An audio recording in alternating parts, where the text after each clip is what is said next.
Are you looking to run your own security guard training school? Check out guardcardtraining.com.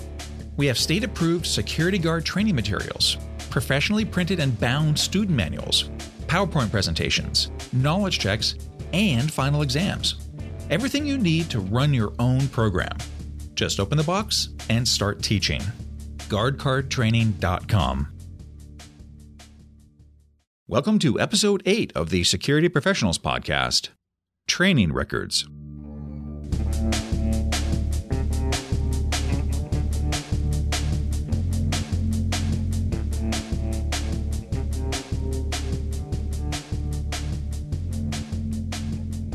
Welcome to the Security Professionals Podcast, brought to you by Security Training Center, LLC.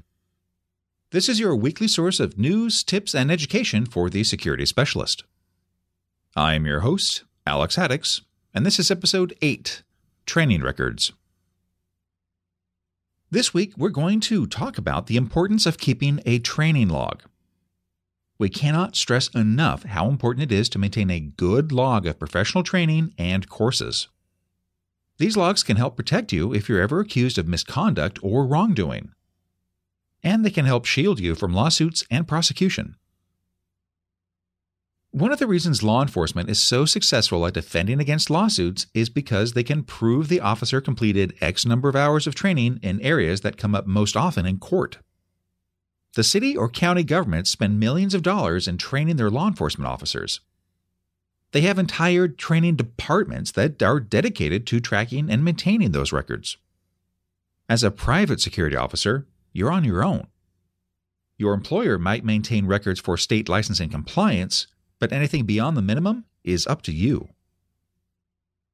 Security guards can face personal liability claims for actions taken during a crisis, conflict, or even arrest. Common claims include excessive force, false arrest, false imprisonment, kidnapping, invasion of privacy, malicious prosecution, assault and battery. Keeping a detailed training record can help shield against false claims by helping to explain why certain decisions were made in split seconds. Documentable education and training is critical evidence to establishing credibility with experience, knowledge, and continuing education. We strongly recommend keeping a personal file on all training courses completed.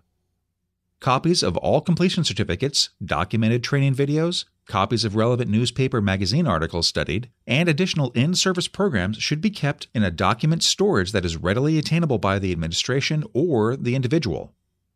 A file of relevant articles can be kept as PDF files or cut out and kept as reference in hard file.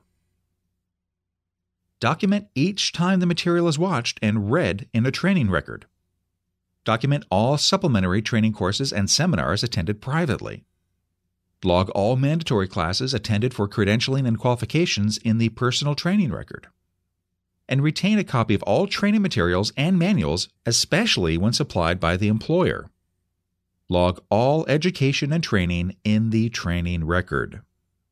I know it sounds like a lot of work, but the moment you enter a courtroom, this stuff is gold.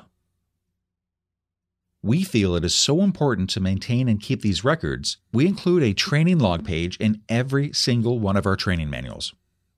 It's designed to be copied and printed and stored in a 3-ring binder. We also make the file available for free as a downloadable document from our websites. You can get it from security-training-center.com/training-record.html. I'll also put a link in the show notes. When you say the URL out loud, it sounds really hinky, but it helps with the search engines. If you decide to make your own log, which, isn't necessary because we provide one for you that's been reviewed by attorneys, at a minimum, it should include the name of the course, DVD, magazine, or podcast, the length of course, the DVD or podcast, when it was read, watched, or listened to, the instructor's name, and initial and date the log entry. It is not a legal entry unless you initial and date it. If you watch a training DVD multiple times, note in the log every time you watched it. There is nothing wrong or strange with refreshing yourself on training material. I do it all the time. And in fact, it's a good idea to review important material periodically. If you carry a firearm while on duty, record every time you go to the range to practice. If you compete in martial arts or firearms, record your competitions. Engaging in competition shows a higher level of dedication and competency than the average practitioner or plinker. Take some NRA courses. Heck, become an NRA instructor. Many episodes of this very podcast can count as training and continuing education. That's why we produce it every week. It's part of our commitment to improving the available training in the private security industry. Private security guards vastly outnumber sworn law enforcement.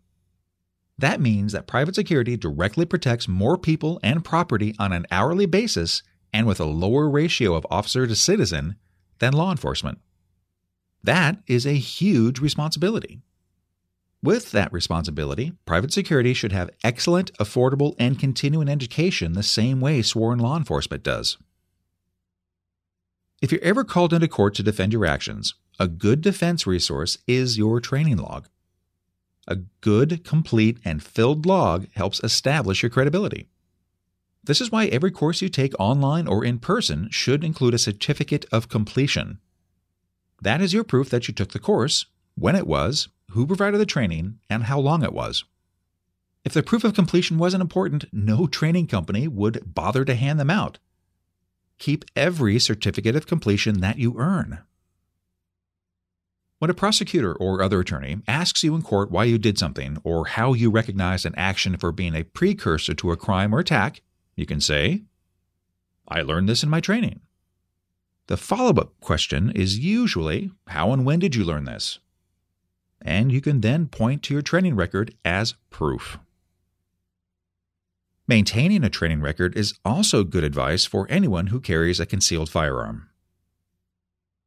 So, training records. Do it, fill it out, keep filling it out, and keep the collection in a safe place. It is a booklet of legal CYA. Well, that will do it for this episode of the Security Professionals Podcast. If you have any tips you'd like to share with everyone, a comment on a show, or if you would like to suggest a topic for an upcoming episode, write into podcast@security-training-center.com. Or you can leave us a voicemail at 909-742-0649. I'd love to hear from you. Until next time, stay aware, stay safe.